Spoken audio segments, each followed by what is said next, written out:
morte. Em nome do Pai, do Filho e do Espírito Santo. Amém.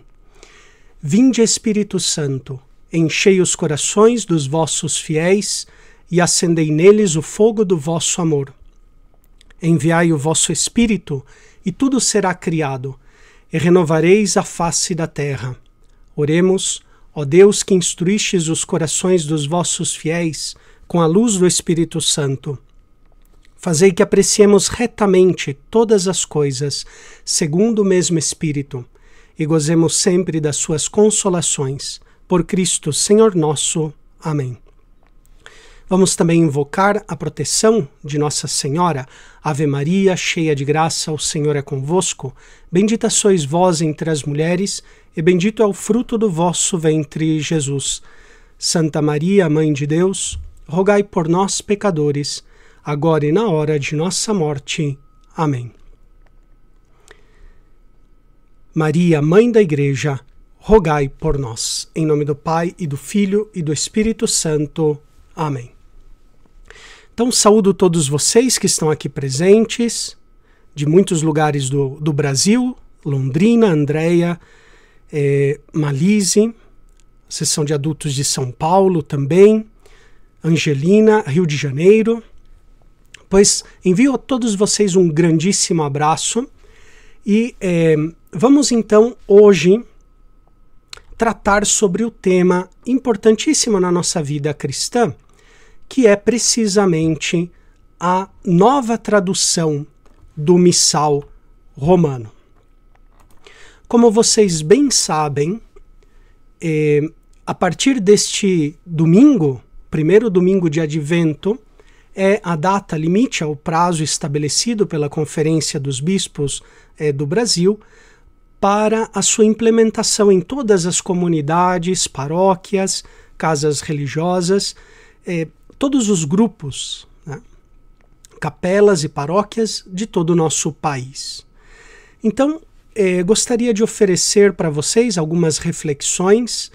Eu não sou experto em Sagrada Liturgia, mas, né, como irmão, gostaria de compartilhar, também abrir o coração, compartilhar um pouquinho das minhas reflexões, da leitura que fiz e também compartilhar até mesmo da oração, que é a nossa Sagrada Liturgia. Então esse é o intuito principal ao falar dessa nova tradução. Então, em primeiríssimo lugar, uma coisa eu quero deixar bem claro desde o começo: não se trata de um novo missal, ok? Não se trata de um novo missal, se trata de uma nova tradução do missal romano, ok? Então, o missal romano é o mesmo. A tradução foi renovada, foi revisitada, ok? Então, às vezes as pessoas, escutei em algumas comunidades, paróquias, que faziam essa confusão. Não se trata de um novo missal romano, é uma nova tradução do missal romano. E de fato a tradução que nós usávamos até então era uma tradução de 1991 e já era muito oportuno, eu diria até necessário, fazer uma nova tradução, né, por diversos temas, diversos assuntos que não convém agora entrar aqui. Pois muito bem, então, lembrando vocês, né, aí durante essa nossa live, vão comentando, vão compartilhando também. Se tiverem depois alguma dúvida, etc., eu vou tentar responder. Não sei se eu conseguirei responder a todos. Se for necessário, faremos depois, mais adiante, uma nova live para responder a todas as perguntas. Mas fiquem à vontade para comentar, compartilhar, deixem também o seu like a essa nossa transmissão. Então, não se trata de um novo missal, é uma nova tradução para uso no Brasil. Antes disso, então, eu gostaria de colocar uma premissa importantíssima ao falar dessa nova tradução do missal, que é o que se entende por liturgia. O que é a Sagrada Liturgia? Escutamos tanto, falamos tanto e muitas vezes né? Parece que é algo já comum, mas não percebemos a profundidade e a riqueza do que significa a Sagrada Liturgia. Aqui eu ofereço para vocês uma definição, uma explicação do que é a Sagrada Liturgia, que para mim é uma das mais belas que eu encontrei, que é a do Vaticano II. Neste documento do Vaticano II, a Sacrosanctum Concilium, no número 7, vai explicar de modo magistral o que é a Sagrada Liturgia. Aqui eu leio com vocês. Diz assim: com razão se considera a liturgia como o exercício da função sacerdotal de Cristo. Okay? Olha só, vou tentar explicar um pouquinho o que significa isso. A liturgia é, diz o Concílio Vaticano II, recolhendo toda a tradição da Igreja, dos santos padres, dos doutores medievais, dos papas, recolhendo toda essa tradição riquíssima e antiquíssima, vai dizer que a liturgia é exercício da função sacerdotal de Cristo. Em outras palavras, queridos irmãos, na liturgia, Cristo age como sumo e eterno sacerdote. Na liturgia, Cristo exerce o seu muno sacerdotal, que nos santifica, que nos governa, que nos instrui, que nos salva, nos redime. Okay? A liturgia, portanto, é Cristo agindo em nós, que somos seu corpo, que somos a igreja. Okay? Então, é o exercício da função, é o sacerdócio de Cristo, a liturgia. Santo Agostinho, ele dizia, num dos seus escritos, onde ele falava sobre o batismo, ele dizia o seguinte: quando Pedro batiza, é Cristo que batiza. Quando Judas batiza, é Cristo que batiza. Portanto, é sempre Cristo que batiza. Ou seja, toda ação litúrgica é a ação de Cristo sacerdote, que vem ao nosso encontro para nos curar, para nos santificar, para nos salvar e redimir. Né? Então, é Cristo presente. Nós poderíamos dizer, usando assim, se vocês me permitem, um neologismo, a liturgia, ela presentifica a ação de Cristo. Do mesmo Cristo que curava, que santificava lá na Galileia, na Judéia, naquelas regiões ao redor da Terra Santa, Jesus ali, o que ele fazia no seu ministério fisicamente, agora ele o faz sacramentalmente através da ação litúrgica da Igreja. Né? O Papa São Leão Magno, se não me equivoco, no sermão número 2 sobre a Ascensão, ele diz justamente isso. Ele diz, olha, aquilo que era visível no Redentor passou aos sacramentos. Quod fui conspicum in Redentori, transivit in sacramenta, dizia o Papa São Leão Magno. Ou seja, o Jesus que visivelmente curava o cego, os surdos, perdoava pecados, agora ele o faz. O mesmo Cristo, a mesma ação, só que de modo agora sacramental. Então, a liturgia é o exercício de Cristo. Cristo nos cura, nos santifica, nos redime através da Sagrada Liturgia. Veja como é grande, né, meus irmãos? Veja como é belo pensar no que significa a Sagrada Liturgia. É Cristo que vem ao nosso encontro. Mas é claro, a liturgia é mistério da fé. Eu devo ter fé para tocar a Cristo sacerdote que vem para me salvar. E continua dizendo o Vaticano II, nela, na liturgia, os sinais sensíveis significam, e cada um à sua maneira, realizam a santificação dos homens. Olha só, a liturgia nos santifica. É claro que a liturgia da missa, ela tem um papel importantíssimo, preponderante na santificação dos fiéis. Mas toda a liturgia do batismo, a liturgia da confissão, a liturgia das horas, a liturgia dos diversos sacramentais, né, os ritos de bênção, por exemplo, são também parte da nossa sagrada liturgia. Tudo isso é a ação de Cristo que vem para nos santificar e realiza em nós a santificação.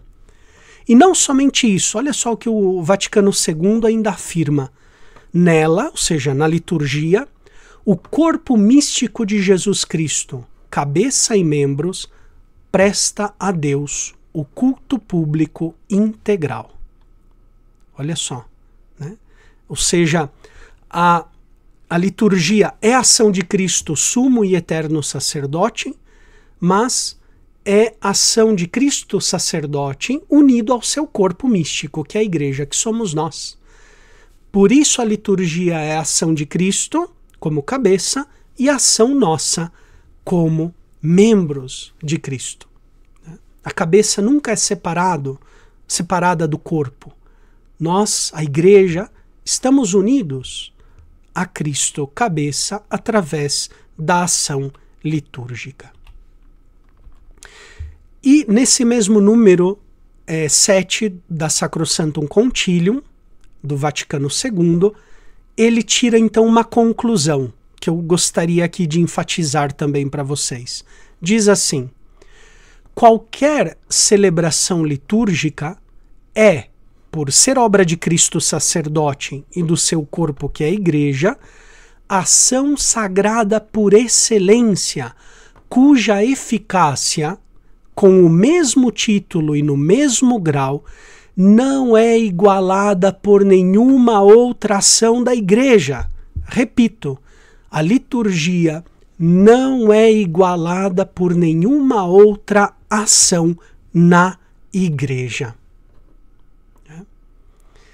A igreja, ela faz muitas coisas, né? A igreja tem as suas ações de caridade, as suas ações apostólicas, as suas ações missionárias, tem as suas ações de ensino, de docência. A igreja, veja, tem muitas ações. Mas, diz aqui o Vaticano II, recolhendo essa rica tradição litúrgica da igreja, diz: nenhuma ação da igreja se equivale à sagrada liturgia, porque a sagrada liturgia é cume da ação da igreja. Não há nada mais alto do que a sagrada liturgia. É importante o apostolado? Sem dúvida nenhuma. É importante a missão? Importantíssima. É importante ensinar, o ensino, a educação católica? Sem dúvida nenhuma. Mas é muito mais importante a sagrada liturgia, por ser ação de Cristo unido com a sua igreja. Vejam que maravilha, né? Que beleza a nossa sagrada liturgia. Ação de Cristo e da igreja. É através da sagrada liturgia que a igreja tem forças espirituais para pregar o evangelho, para fazer apostolado, para se dedicar a obras de caridade, de educação. É na liturgia a fonte onde a igreja vai beber essa riqueza da espiritualidade cristã. Então, antes de entrar propriamente no missal, na tradução, na nova tradução do missal romano, eu gostaria de colocar essa premissa, porque é importantíssimo, para entender do que estamos falando. A liturgia é a obra mais sublime que a igreja tem. E nada se equipara a ela. Nenhuma obra de apostolado, nenhuma obra missionária, ou de caridade, ou de serviço ao próximo, nada se equipara à sagrada liturgia. Né? Que bonito nós vermos isso na vida dos santos, né? São Francisco de Assis, com quanto esmero, com quanto cuidado ele cuidava, por exemplo, dos paramentos sagrados, dos objetos sagrados, da sagrada liturgia, porque ele tinha essa consciência. Né? São João Maria Vianney, né? e tantos outros santos têm esse detalhe, né? Porque nada se equipara a essa ação. Nos estatutos da Federação Regnum Christi, vai bem nessa linha. Eu aqui coloco esse ênfase porque é um texto que vem bem ao caso aqui e que explica muito bem o que estamos dizendo.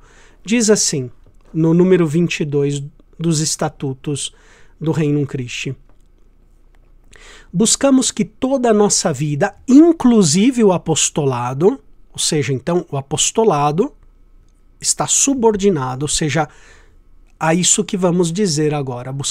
Buscamos que toda a nossa vida seja uma perene liturgia para a glória de Deus. Né? Olha só, então, a nossa vida deve ser uma perene liturgia, todas as nossas ações. Né? Deste modo, nos unimos à vida de Cristo ressuscitado, que é contínuo louvor e oferenda ao Pai.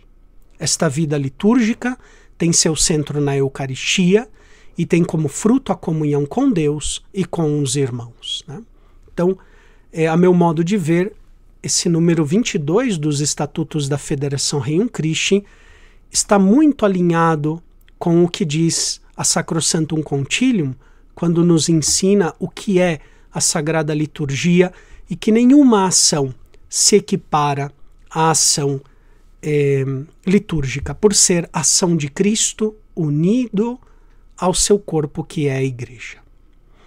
Ok, então colocada essa premissa que eu achei muito necessário para explicar um pouquinho, pelo menos de modo muito geral, o que nós entendemos por Sagrada Liturgia, a partir deste domingo, em todas as comunidades e paróquias, nós estaremos já usando a nova tradução do Missal Romano.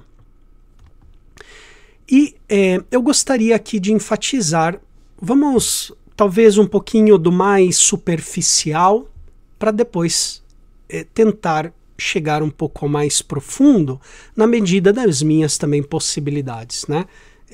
Dentro das minhas limitações. Simplesmente quero oferecer uma reflexão pessoal, que espero que seja também de ajuda espiritual, pastoral, para todos vocês. Então, existem algumas mudanças na tradução que vamos chamar de mudanças sensíveis, né? Que todos os fiéis vão perceber com os ouvidos algumas mudanças e que, portanto, nós devemos estar atentos. Vamos então começar um pouquinho com essas mudanças sensíveis e depois, conforme o tempo nos vai permitindo, vamos aprofundar um pouco mais. Né?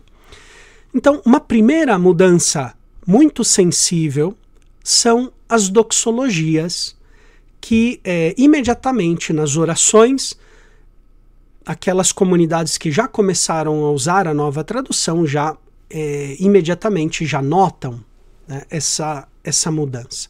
O que é uma doxologia? Então, no grego, doxa significa glória, né? É um modo, uma palavra digamos, no vocabulário cristão, a glória, a doxa, né? A doxologia é esse modo como os cristãos, desde a época dos apóstolos, davam glória e honra a Deus nosso Senhor, a Jesus Cristo, no Espírito Santo.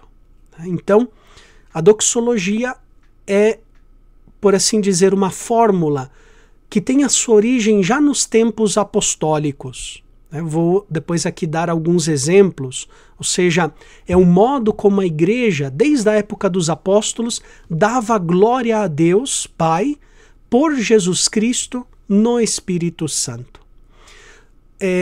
A anterior tradução do missal não era uma tradução, digamos assim, errada. Né? Toda tradução perde bastante do texto original, né? Isso é importante a gente enfatizar. Toda tradução é normal, perde um pouquinho dessa força, né, do original. Mas, digamos, não era uma tradução errônea, vamos dizer assim. Mas era uma tradução muito simplificada.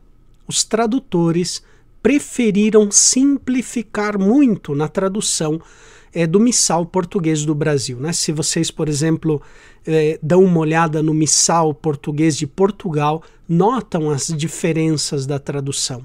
Ambos estão em português, mas a de Portugal é muito mais detalhada do que a que nós tínhamos até então no Brasil, né? Então, visto que essa tradução foi uma tradução simplificada, simplificaram muito as fórmulas cristológicas, as doxologias, até mesmo as orações foram simplificadas,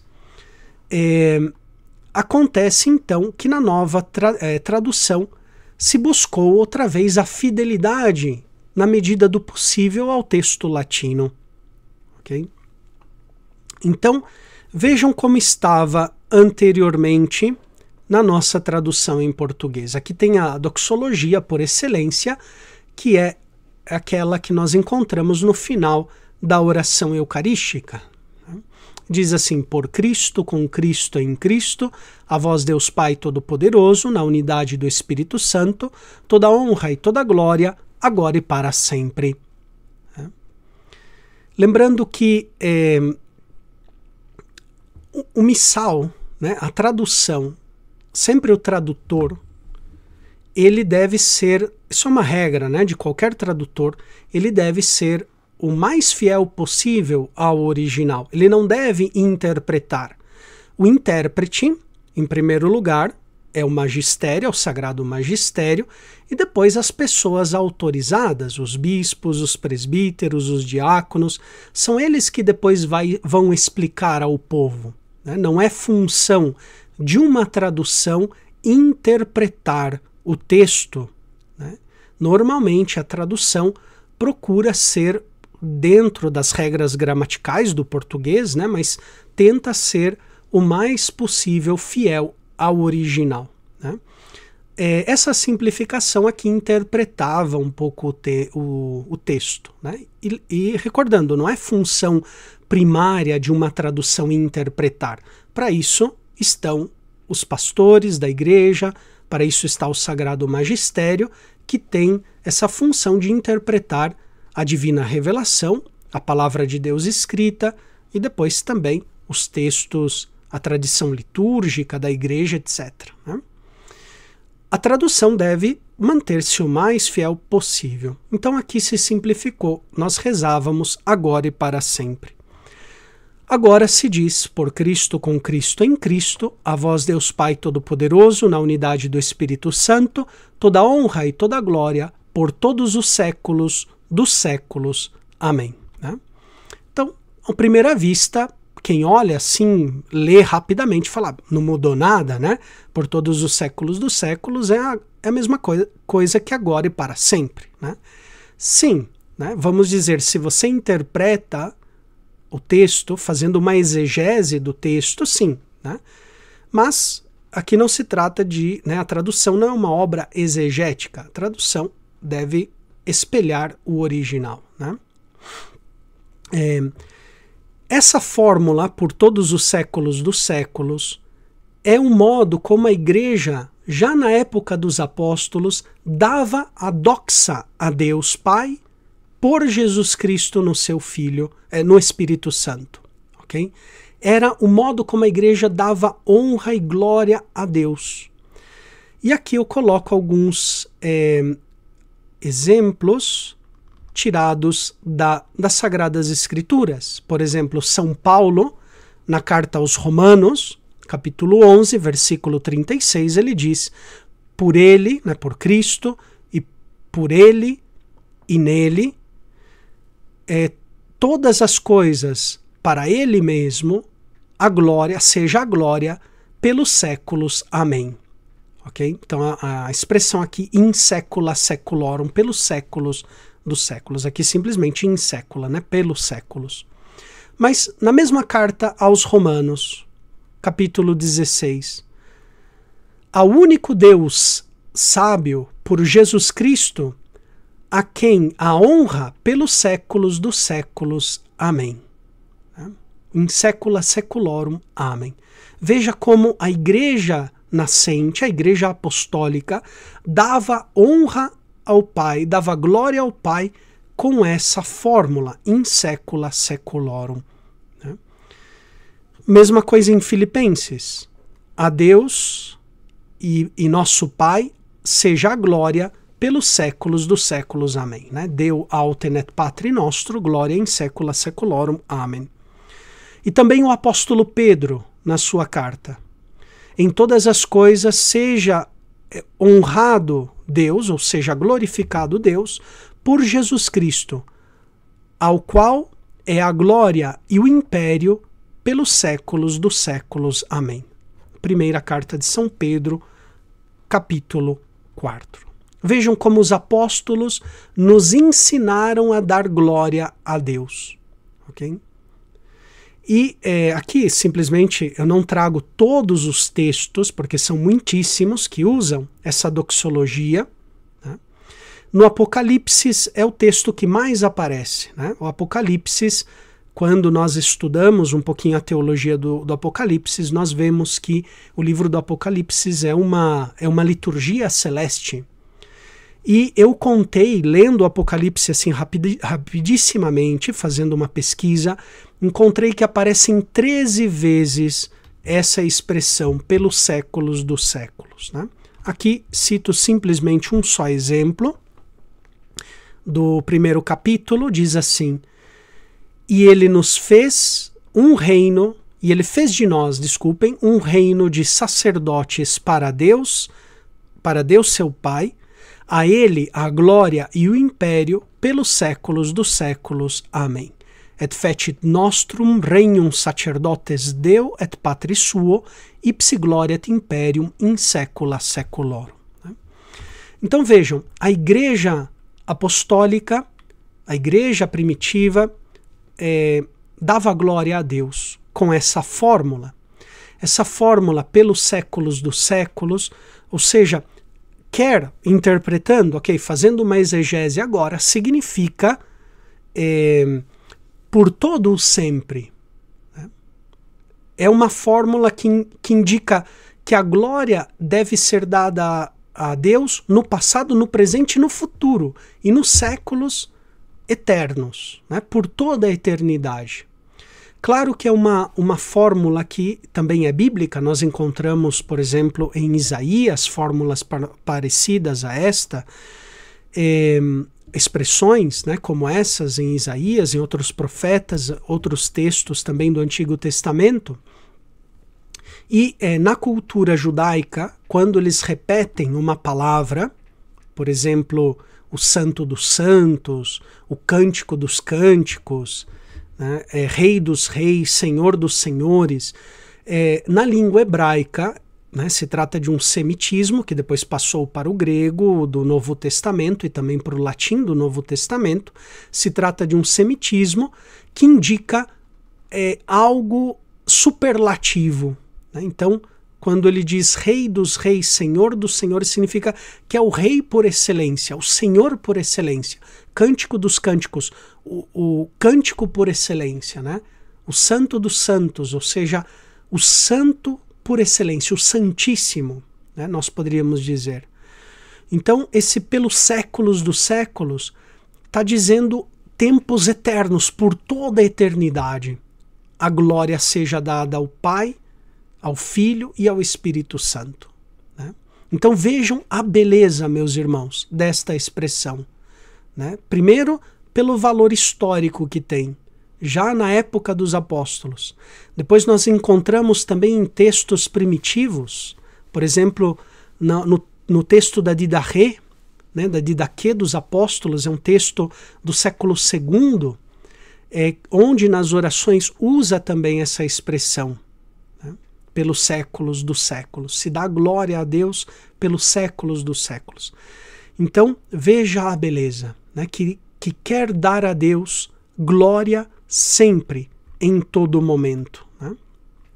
Aqui nós tínhamos lido no número 22 dos Estatutos, a nossa vida deve ser uma glória perene a Deus, ou seja, per omnia secula seculorum, pelos séculos dos séculos, a nossa vida deve ser uma perene glória a Deus. Em tudo que nós fazemos, em tudo que nós queremos, almejamos, pensamos, né, empreendemos, oramos, tudo deve ser feito para a glória de Deus.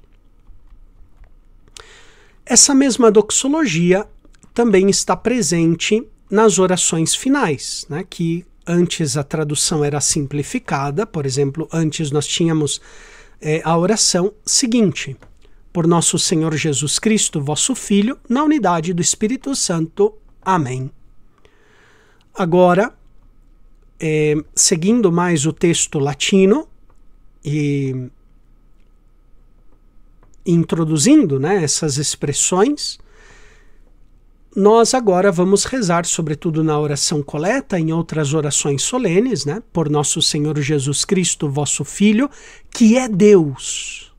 Ok? Antes não tinha, simplesmente se dizia por nosso Senhor Jesus Cristo, que é Deus.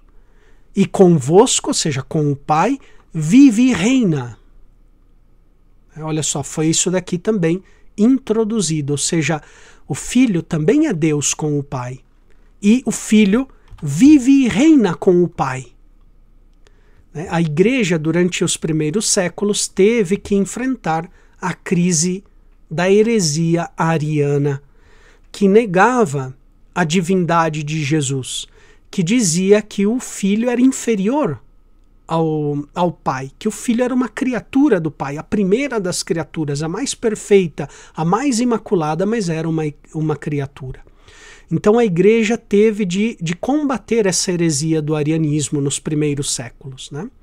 Então essa fórmula aqui nos vai ajudar a relembrar, né, esse feito, né, da nossa fé.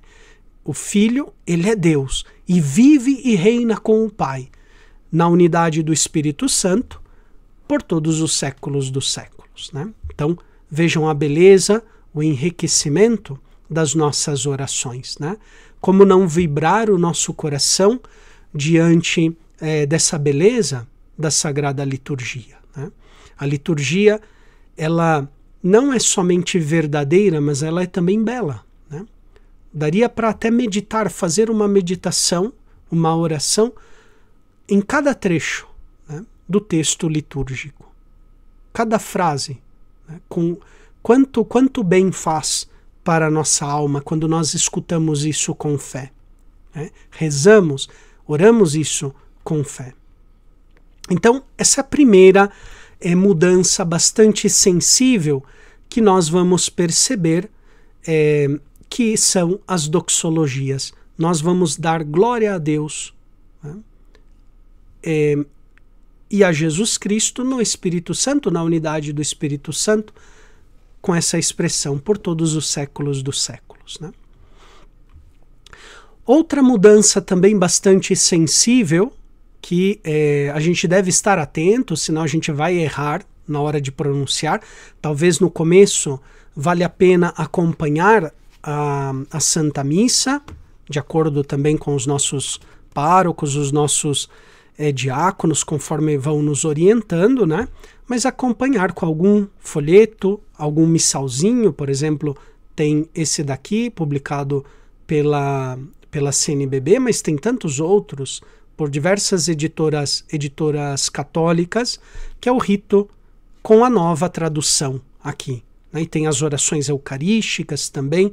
Então, às vezes, ter um folheto, um pequeno livrinho assim, de bolso, pode também nos ajudar, primeiro, a levar, né, o texto para a nossa oração pessoal, né? Rezar, ou seja, a liturgia deve educar também a nossa oração pessoal, íntima, né? Levar para a nossa oração, mas também, né, para não errar, né? Santo Tomás de Aquino, quando ele falava da oração vocal, ele dizia que a oração vocal tem 3 características, né? A primeira é a oração vocal deve estar atenta à palavra, cada palavra, para não pronunciar errado. É o primeiro grau da oração vocal, né? O segundo grau da oração vocal é estarmos atentos não só à palavra, para não pronunciar errado, né? Mas também ao significado da palavra. O que aquela palavra significa, É um grau um pouquinho maior.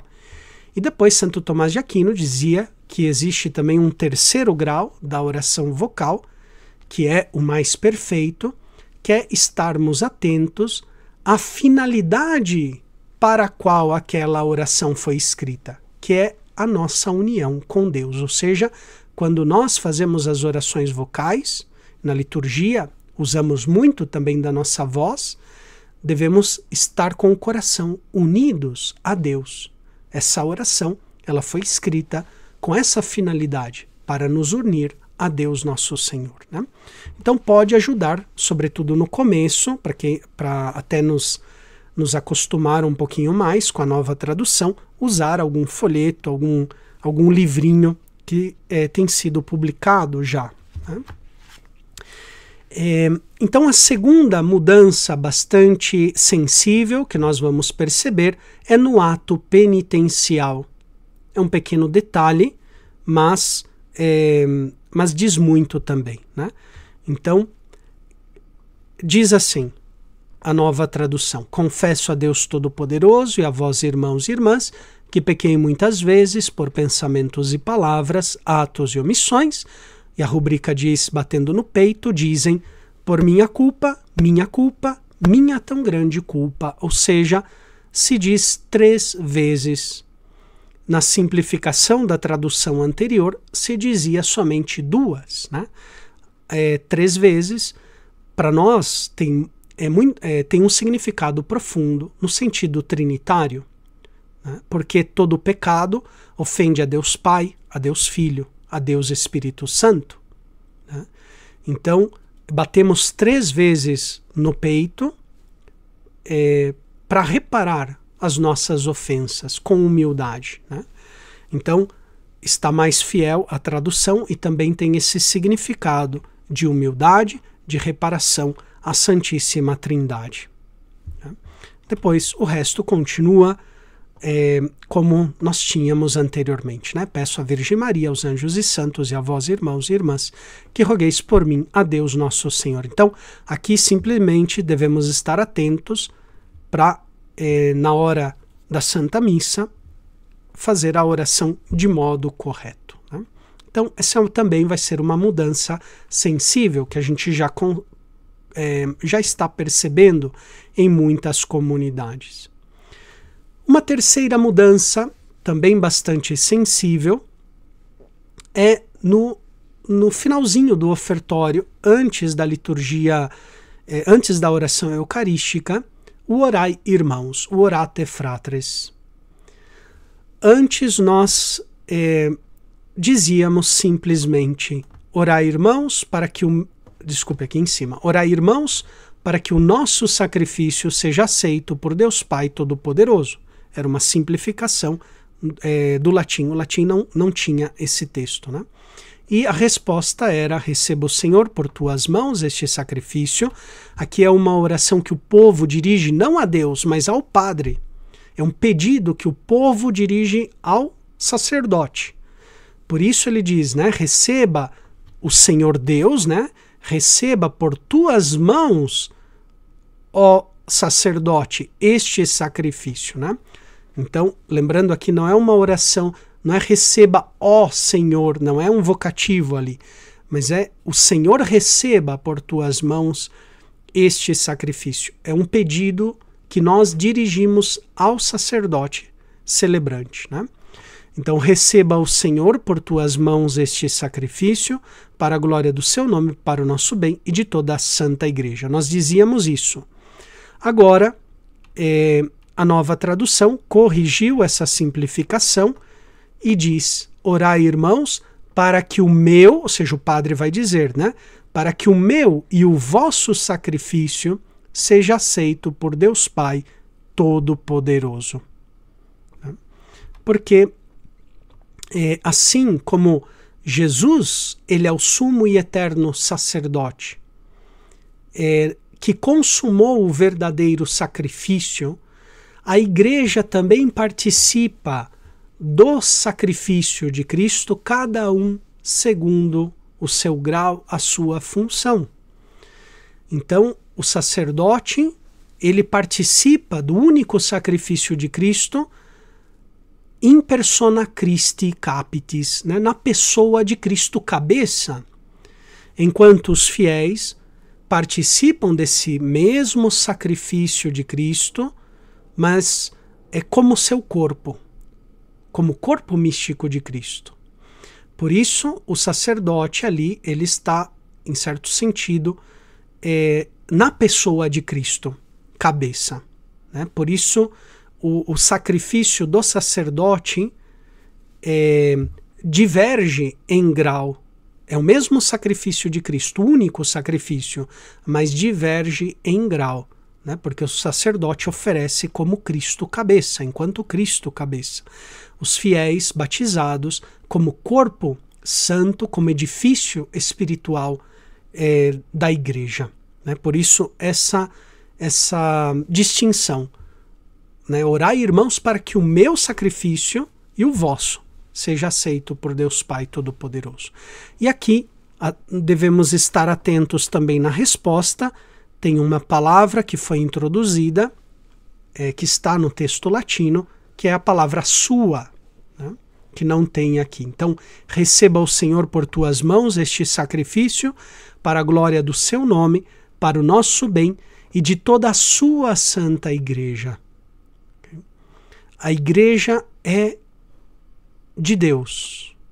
A igreja é dele, né? Cristo padeceu, derramou seu sangue para unir a si a igreja como esposa, sem ruga nem mácula. Então, a igreja é dele, é de Deus, é de Cristo. Portanto, este pronome possessivo nos lembra isso, que a igreja é dele. E que, portanto, somos de Deus, né? A ele nós pertencemos, ele é o nosso Senhor. E, portanto, então, essa oração também é bela, né? Se nós paramos para meditar, vejam a beleza, irmãos, né? Receba o Senhor por tuas mãos, ó sacerdote, este sacrifício, né? Para a glória do nome de Deus, do seu nome, para o nosso bem, o bem dos fiéis e de toda a sua santa igreja.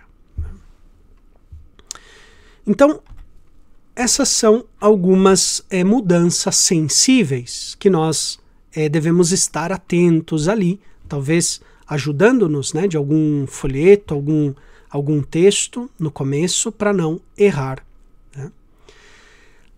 Agora, existem outras mudanças que talvez, né, os fiéis não vão perceber muito, a não ser aquele que esteja realmente atento, né, seguindo a ação sagrada com muita atenção e reverência, vai perceber a riqueza dessas orações.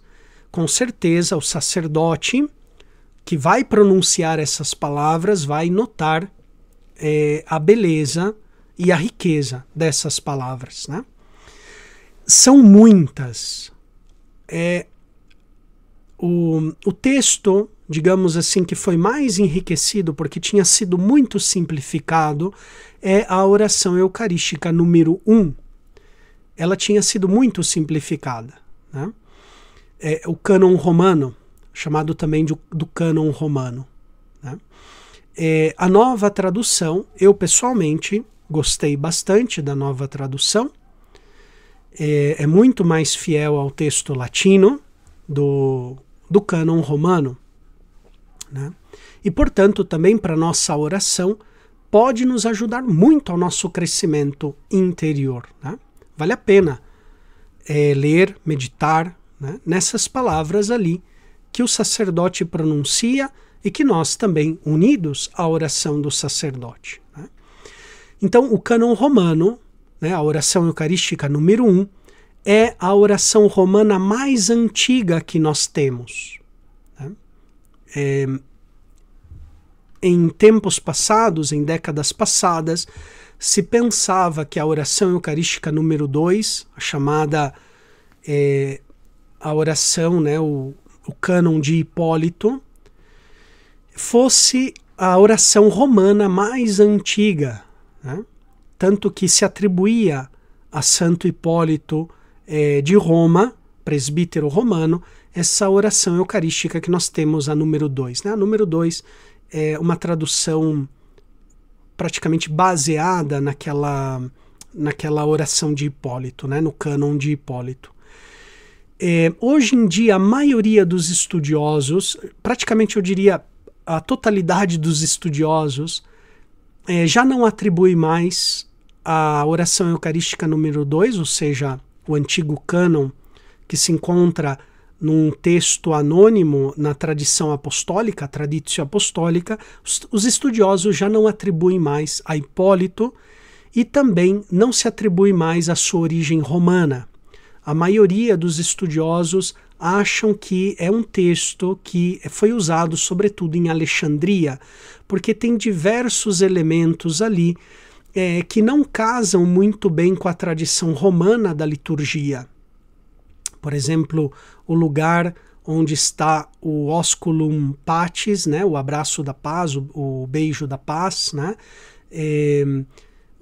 que na tradição romana sempre foi depois do Pai Nosso. Santo Agostinho fala sobre isso, etc. Né?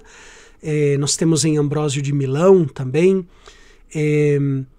e outros detalhes também. Né? Na traditio ali atribuída antigamente a Hipólito Romano, o abraço da paz era antes do ofertório. Né? Pois muito bem, tem outros elementos que aqui, por questão de tempo, não vale a pena entrar. Né? Por isso, ainda hoje se tem o cânon romano, ou seja, a oração eucarística número 1, como o texto romano, a oração eucarística romana mais antiga. Nós temos trechos da oração eucarística romana em escritos, por exemplo, de Santo Ambrósio de Milão. No tratado sobre os sacramentos, lá ele traz trechos do cânon romano da missa. Né? Então, é o texto mais antigo usado em Roma, né? Que com toda certeza foi usado em Roma. Né? Então, o cânon romano ele tem um lugar especial, uma reverência toda especial na Sagrada Liturgia. Aqui, como é muito que eu teria aqui para falar e explicar, daria outra live, né? Só para falar do enriquecimento das orações, mas aqui eu trago alguns trechos que para mim eu achei significativos e gostaria de compartilhar para vocês também como irmão. Né? Então, diz assim, antes aqui do lado direito, como estava, né, a nossa oração eucarística número 1, a tradução anterior, e como ficou agora, muito mais fiel ao texto latino. Diz assim, Pai de misericórdia, quem sobem nossos louvores, suplicantes vos rogamos e pedimos. Né? Vejam esses acréscimos. Né? Não é simplesmente um recurso literário, né? Mas, digamos, é uma atitude que quer suscitar em nós, de súplica, de humildade. Nós, quando vamos pedir, solicitar algo a alguém, né, a quem nós amamos muito, pois as nossas súplicas, elas são, digamos assim, intensas, até mesmo repetitivas. Né? Lembrem daquela viúva do Evangelho, que insistentemente rogava e pedia para que aquele juiz iníquo fizesse justiça para ela. Né? E Jesus nos diz para que nós rezemos com insistência. Então, essas palavras vão semeando no nosso coração essa atitude suplicante, humilde, como daquela viúva do Evangelho que foi escutada. Né? Então, suplicantes, vos rogamos e pedimos. Né? Nós somos mendigos de Deus, devemos suplicar, pedir ao nosso Senhor, porque Ele é rico em misericórdia e por nós se fez pobre para enriquecer-nos com a sua pobreza. Né? Então, e pedimos por Jesus Cristo, vosso Filho e Senhor nosso, que aceiteis e abençoeis estes dons, estas oferendas, este sacrifício puro e santo. Né? Aqui, no sublinhado, eu coloquei, né, os acréscimos mais significativos, né, que a nova tradução introduz, seguindo o texto oficial latino, né? Então, olha só, que aceiteis e abençoeis. Essa palavra aqui não dá tempo de falar, mas ela é uma reminiscência lá de Gênesis, da oferta de Abel. Diz o livro do Gênesis que Deus aceitou e abençoou os dons que Abel ofereceu a Deus, né?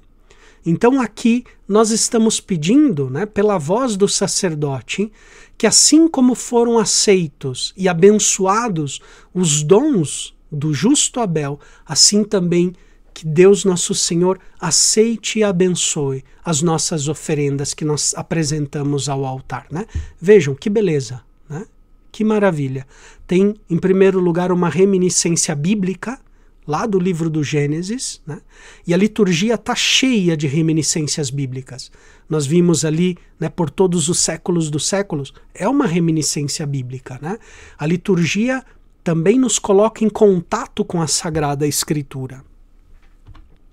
Este sacrifício puro e santo, olha só, a Eucaristia como esse sacrifício puríssimo e santíssimo, que oferecemos antes de tudo pela vossa Igreja Santa e Católica, concedei-lhe paz e proteção, unindo-a num só corpo e governando-a por toda a terra, em comunhão com o vosso servo. Olha só, nós oferecemos esses dons, estas oferendas, este sacrifício, em comunhão com o Papa, com o Bispo diocesano, e com todos os que guardam a fé católica que receberam dos apóstolos, né?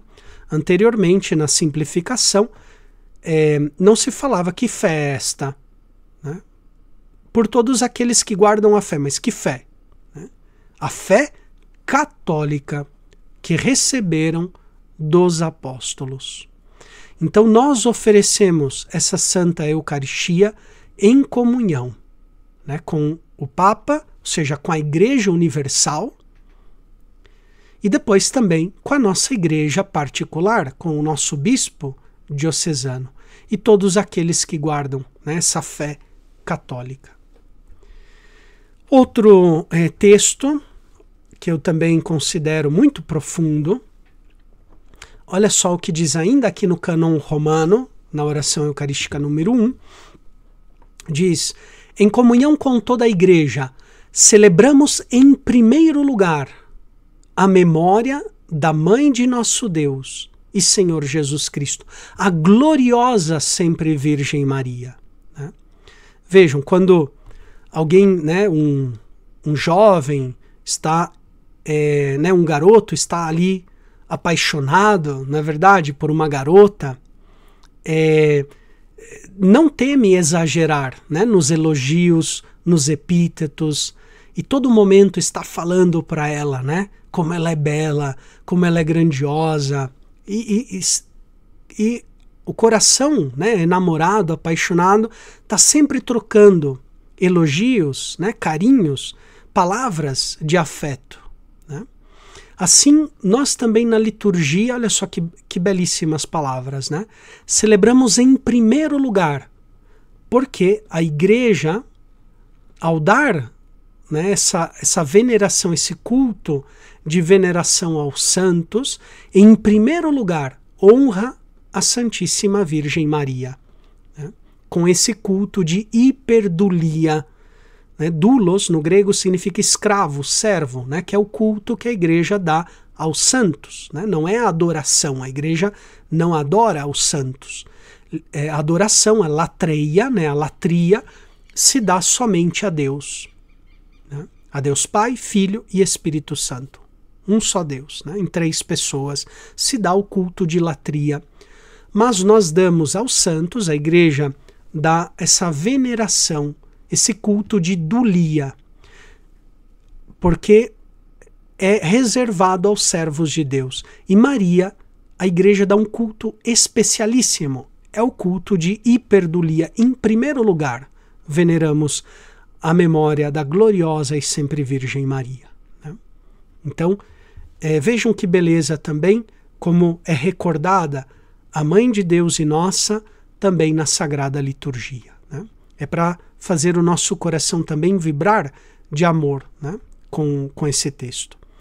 Pois muito bem, não quero também me prolongar muito, vou ir um pouquinho mais rápido.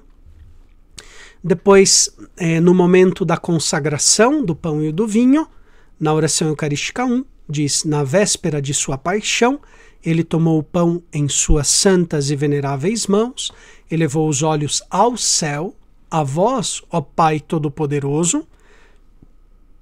Vejam agora a tradução, né? Corrigiu aquelas simplificações que haviam, né? Pronunciou a bênção de ação de graças, partiu o pão e deu a seus discípulos, dizendo, né? E depois a fórmula da consagração continua a mesma como era antes, né?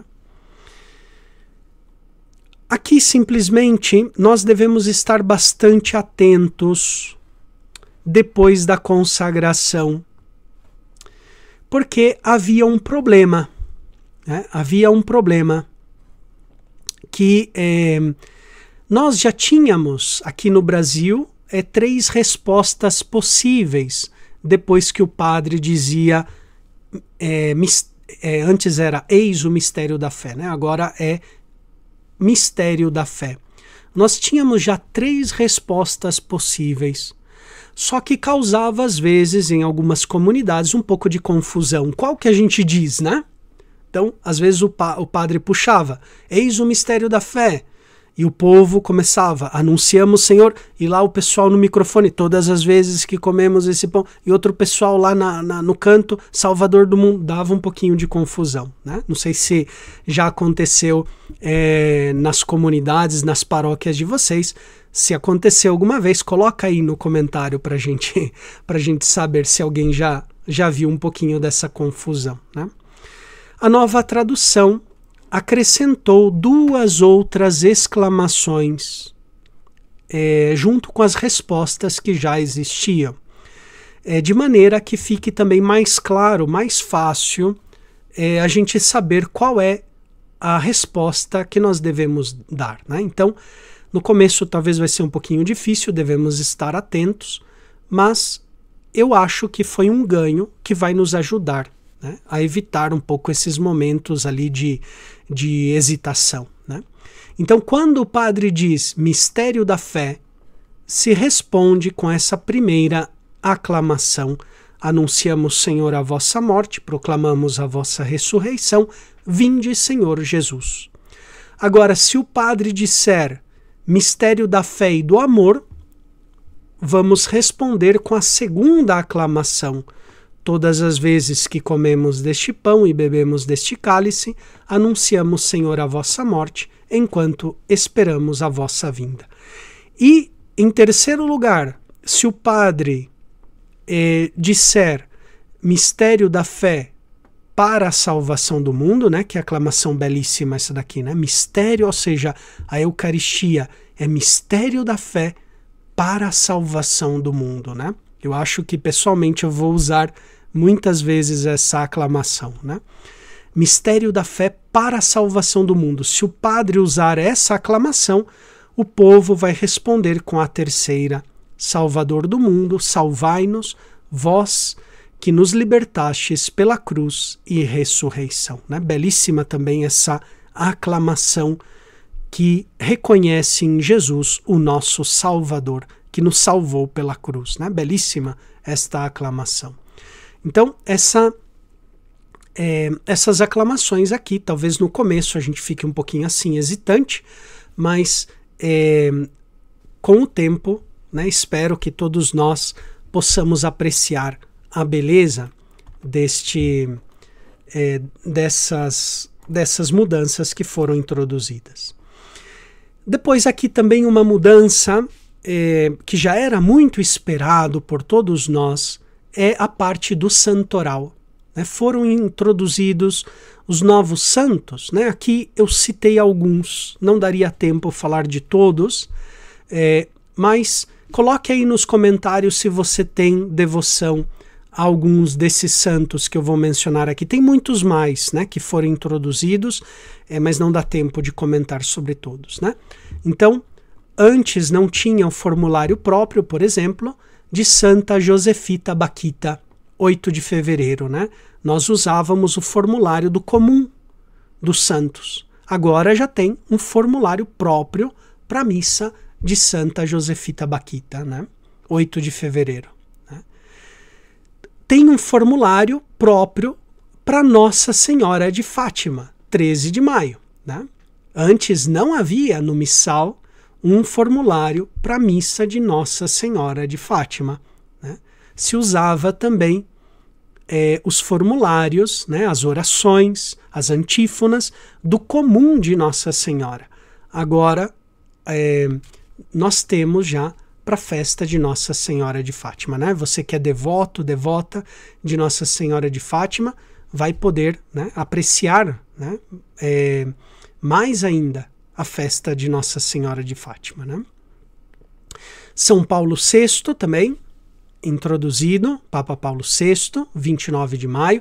São José de Anchieta, apóstolo do Brasil, 9 de junho, também foi introduzido. Né? São José de Anchieta, né? Que agora vamos poder comemorar, né? Eu diria até com maior alegria do que nunca, a festa de São José de Anchieta. Santa Paulina, uma santa tão querida pelo povo brasileiro, 9 de julho. Né? Agora temos ali as orações, as antífonas da memória de Santa Paulina. Santa Dulce, dos pobres, 13 de agosto, também introduzido. Né? Aqui, quem é devoto, quem é filho, filha espiritual de São Pio de Peltretina, né, vai se alegrar muito. Né? São Pio agora também tem as orações próprias, as antífonas, os formulários, para a memória também de São Pio de Peltretina. Né? Que maravilha, que beleza. Santa Faustina, né, que nós no Brasil, a festa dela no calendário universal é no dia 5 de outubro, mas a Santa Sé permitiu que aqui no Brasil, porque no 5 de outubro aqui no Brasil temos muita devoção a São Benedito, né, que é celebrado no dia 5 de outubro. Então Santa Faustina,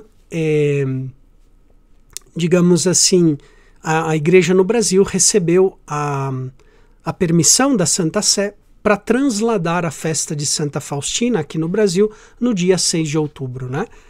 Aí eu fiquei pessoalmente com o coração dividido, né? Porque 6 de outubro é a festa de São Bruno, né? Então aí eu vou ficar, será que celebro Santa Faustina, celebro São Bruno, né? Então vai dar briga ali, né? Para mim eu vou ficar com o coração dividido, né? Mas tudo bem, é uma boa divisão, né? Foi introduzido então também o formulário de Santa Faustina. São Pedro de Alcântara, padroeiro do Brasil. Poucas pessoas sabem que São Pedro de Alcântara é padroeiro também do Brasil, né? Junto com Nossa Senhora Aparecida. Né? Quem de vocês não sabiam que é São Pedro de Alcântara? Ou quem sabia? Coloca aí nos comentários. Né? Não tenha vergonha de dizer, né? Mas ó, eu vou confessar, até poucos anos antes, eu também não sabia que São Pedro de Alcântara é padroeiro do Brasil. Né? Então devemos dar mais ênfase, né? Mais solenidade à festa de São Pedro de Alcântara. Para que vocês tenham uma ideia, Santa Teresa de Jesus, ela dizia que não tinha conhecido alguém mais santo do que Pedro de Alcântara. Imagine, Santa Teresa de Jesus, a grande doutora mística da Igreja, né, admirava a santidade, dizia que não tinha encontrado alguém mais santo do que Pedro de Alcântara. Né? Então, vamos pedir a intercessão de São Pedro de Alcântara para que proteja o nosso Brasil. Né? Vamos revitalizar a devoção a São Pedro de Alcântara nas nossas comunidades, nas nossas sessões, nos nossos grupos, nas nossas pastorais, nas nossas catequeses. Né? Quem também tem carinho, devoção por São João Paulo II, também foi introduzido a memória de São João Paulo II, dia 22 de outubro, São Frei Galvão, né, Santo Antônio de Santana Galvão, 25 de outubro, celebramos recentemente, né, a sua festa. E depois também foi introduzido o formulário com as orações da festa tão querida por nós aqui no Seminário Maria Mater Ecclesiae, né, Maria Mãe da Igreja, a festa instituída pelo Papa Francisco de Santa Maria Mater Ecclesiae, Santa Maria Mãe da Igreja, que se celebra na segunda-feira depois da solenidade de Pentecostes, né? Depois do domingo de Pentecostes, a segunda-feira é dedicada a Santa Maria Mater Ecclesiae, Mãe da Igreja, né? Então veja que maravilha. E muitas outras mais, né? Vocês, quando puderem dar uma folheada no Novo Missal romano, ou nas catequeses, né, que os padres, os bispos, diáconos, os catequistas vão fazendo, podem ir explanando os demais santos, né, que foram aí também introduzidos no calendário. Muitos outros santos brasileiros ou mártires aqui que derramaram seu sangue aqui no Brasil também foram introduzidos ali. E, finalmente, a última coisa que eu gostaria de mencionar, que eu acho que é uma grande conquista dessa nova tradução, é também o canto. O canto da liturgia da missa, ele foi enriquecido, né?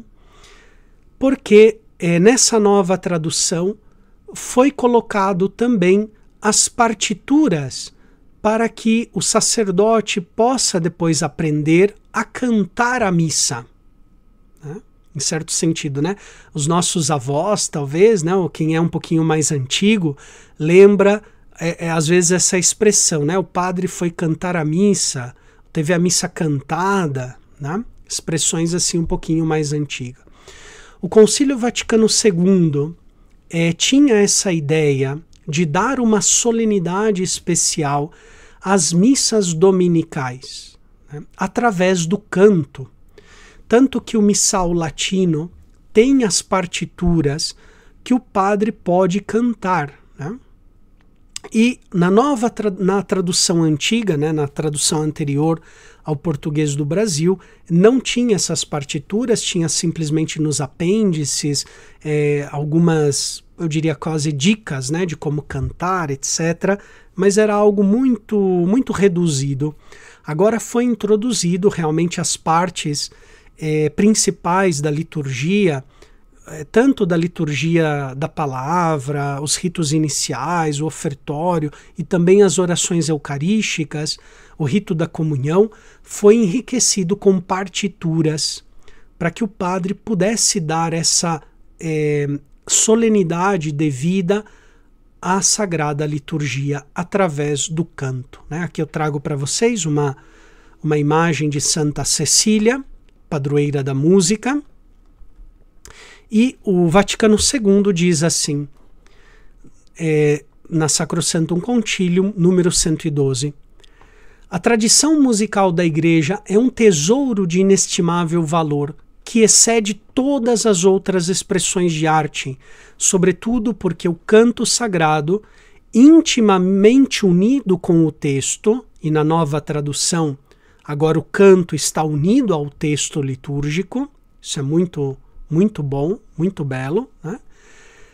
Constitui parte necessária ou integrante da liturgia solene, né? Então, o Vaticano II queria que as missas mais solenes, por exemplo, as missas de domingo, as missas de solenidade, de festas, tivesse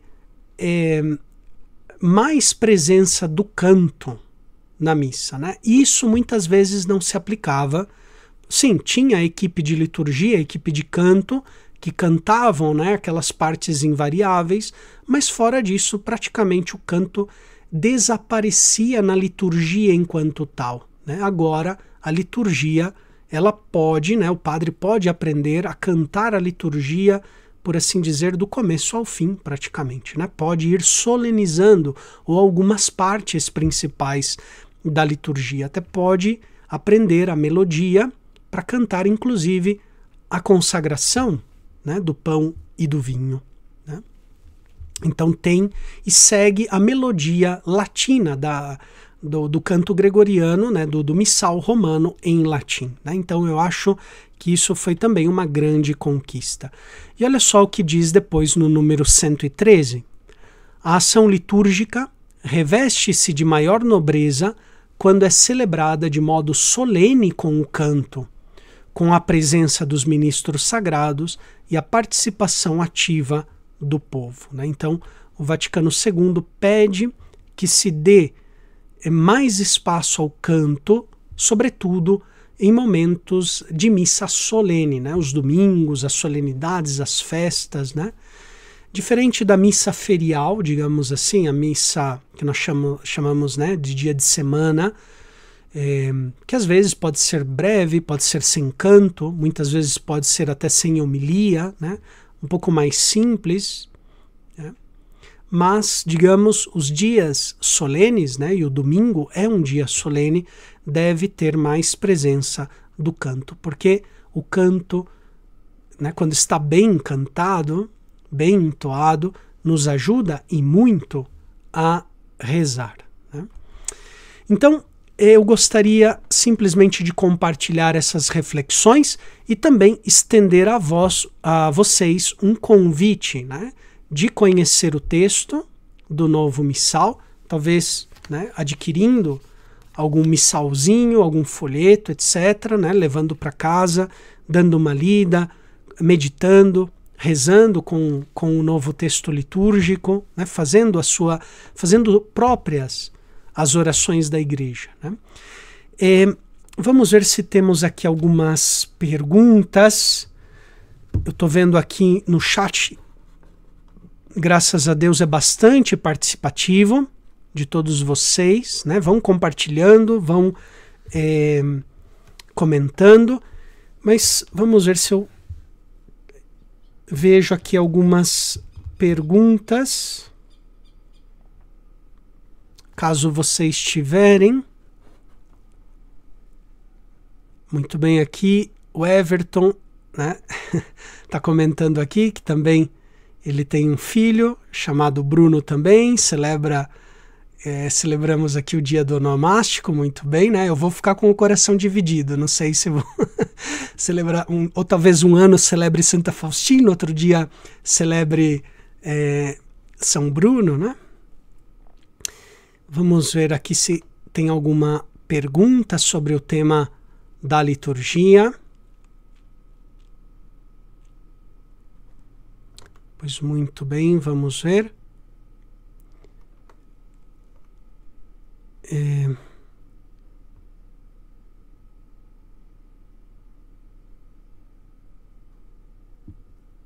Vamos ver aqui. Vamos ver se... Ok, então... Se alguém tem... Vamos ver aqui. Missal romano. Sim, aqui... Adelir comenta, né? De fato, a nova... não se trata bem de uma nova edição, né? A tradução é feita a partir da terceira edição típica do missal. É uma tradução dessa terceira edição do missal romano, né? Aqui comenta Adelir dizendo que essa nova tradução, né, é belíssima. Apenas as respostas do povo ainda causa, né, alguns certos enganos. Então nós temos que estar um pouquinho atentos às mudanças que houve, né, na resposta. Né? Algumas respostas os tradutores preferiram não mudar. Né? Eu, assim, não sou esperto, não tenho aqui conhecimento um pouquinho das motivações, né, dos tradutores, porque, por exemplo, não traduziram, né, o Senhor esteja convosco e com o teu espírito, mas preferiram já colocar essas aclamações que são tradicionais aqui no Brasil. Né? Ele está no meio de nós, bendito seja Deus que nos reuniu no amor de Cristo, não existe no texto original, né? Ou seja, é uma exegese, Ou seja, uma interpretação que os tradutores fizeram. Muitas dessas aclamações foram mantidas nas respostas, né? Mas sinceramente, eu elogio bastante a nova tradução, né? Eu acho que vai enriquecer muito a nossa oração e também é um convite, né, a que nós escutemos com amor, né? E não só escutar a Santa Missa, mas, como diz aí o Vaticano II, participar ativamente com o coração e com a nossa vida, vivendo uma vida litúrgica, né? Vivendo uma vida litúrgica. Aqui muitas pessoas dizendo, né, que não sabiam que São Pedro de Alcântara era padroeiro do Brasil, né? Pois é, né? Depois aqui Carlos Henrique pergunta: seria viável aprimorar o estudo da música promovido na igreja para esta finalidade? Há uma carência muito grande no incentivo, investimento no estudo da música na igreja. O que nos aconselha sobre isso? É muito boa pergunta, Carlos Henrique, né? De fato, sim, né? Aqui no Brasil, infelizmente, ainda nos falta uma formação para a música litúrgica, né? O brasileiro tem um dom para a música, né? Isso nós devemos admitir. As pessoas estrangeiros que vêm aqui reconhecem que nós brasileiros temos um dom muito grande para a música, né? Mas, às vezes, a formação para a música litúrgica nos falta bastante, né? Então, por exemplo, é bonito quando nós nos aproximamos, por exemplo, de outros ritos, por exemplo, um rito bizantino, um rito síro-malabar, né? Os ritos, por exemplo, da igreja melquita, maronita. O povo sabe cantar, né? E cantam mas é belíssimo, parece que é um coro de anjos, né? Quando nós escutamos. Nós, às vezes, infelizmente, pela correria do nosso dia, não temos, às vezes, um tempo para dedicar-nos ao estudo, né? Seria interessante que as comunidades paroquiais, as sessões, né, os grupos pastorais de jovens, né, a pastoral litúrgica das nossas comunidades também desse algumas noções, por exemplo, de leitura de partitura, né, de um pouquinho de ritmo, de melodia, de tonalidade. Eu não quero dizer que nós devemos ser expertos, né, em música, compositores de música, mas nós devemos, né, valorizar mais, porque se trata da nossa oração, né? Ou seja, a liturgia, repito aquilo que eu disse ao início, é a ação por excelência da igreja. Nenhuma outra ação se equipara em grau, em valor, à ação litúrgica, né? Nem a ação pastoral, nem a ação caritativa, nem a ação missionária, apostólica, se equipara ao que é a Sagrada Liturgia, porque é Cristo vivo e verdadeiro, né, que nos santifica, que nos cura, que nos salva através da liturgia, né? Vamos ver se tem alguma pergunta mais aqui. Vamos ver aqui. Anselmo está perguntando.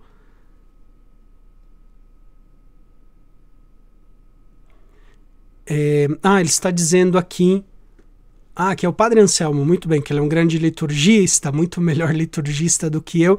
Ele está dizendo aqui que daria para celebrar São Bruno e, na mesma semana, fazer uma missa votiva de Santa Faustina. Olha só, maravilha, fica aí a dica, né? Se tem também algum sacerdote aqui escutando, ou que vai escutar depois a nossa live, fica essa dica, né? Dá para celebrar na festa de São Bruno, por exemplo, no meu caso, né, Padre Bruno, gostaria de celebrar São Bruno, dá para celebrar São Bruno e, bem lembrado, depois em algum dia litúrgico livre, dá para fazer uma missa votiva de Santa Faustina. Muito bem lembrado. Agradeço aí o Padre Daniel no seu comentário. Pois aqui uma pergunta sobre o Pai Nosso, se devemos levantar as mãos na sétima fórmula que o introduz, o Pai Nosso, né? Boa pergunta. Veja, eu não sou um experto, né, em liturgia. Agora, existem na liturgia, nós podemos ler na instrução geral do missal alguns gestos que são gestos de toda a Assembleia e alguns gestos que são próprios do presidente da celebração, ou seja, do ministro ordenado, porque são gestos que o presidente da celebração, seja o ministro ordenado, faz na pessoa de Cristo cabeça. Tá? Um desses gestos é o gestos de levantar as mãos em oração. Se vocês notam, na oração eucarística, durante toda a oração eucarística, né, o padre ele está com os braços abertos, né, porque ele está ali in persona Christi, na pessoa de Cristo. Né. O Pai Nosso, nas rubricas, digamos assim, da instrução, prevê, digamos assim, que só o padre levante as mãos, né, durante o Pai Nosso. Agora bem, a igreja, digamos, as conferências episcopais, tem pelo direito canônico o direito também de dar algumas normativas específicas de acordo com a cultura, o modo de ser, as tradições, né? Então, o direito canônico também prevê que que a igreja, que as conferências episcopais possam também dar algumas normas em matéria litúrgica. Né? Agora, o que fazer? Levanto a mão? Não levanto a mão? Né? Primeiramente, né, não é, digamos assim, a rubrica do missal romano em si não prevê. Né? Depois, se no Brasil foi previsto também esse gesto, diríamos assim, né? Veja, né, se na sua comunidade, na sua paróquia tem esse costume. Né? Em muitos lugares não tem o costume de levantar as mãos no Pai Nosso, em muitos outros sim. Né? Aqui eu acho que é um tema ainda que deveríamos ver, né? Depois analisar. Não sei, acho que eu não vou conseguir responder, né, precisamente, mas eu diria assim que não é algo obrigatório, né, não é algo obrigatório. O missal, digamos, o missal geral não prevê, porque se trata, né, o levantar as mãos, se trata de um gesto próprio do sacerdote, que é na pessoa de Cristo cabeça. Né? Vamos ver aqui. Eu não gostaria de me alongar muito, já tirei bastante tempo de vocês.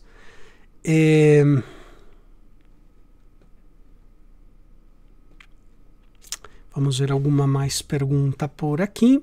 E com isso depois a gente conclui com uma bênção final. Né? Caso vocês tenham mais perguntas, podem colocar no comentário. Em todo caso, para não prolongar muito essa live, depois eu poderia fazer uma segunda live só respondendo essas perguntas, aprofundando um pouquinho mais, né? Então, vamos ver se temos alguma pergunta a mais.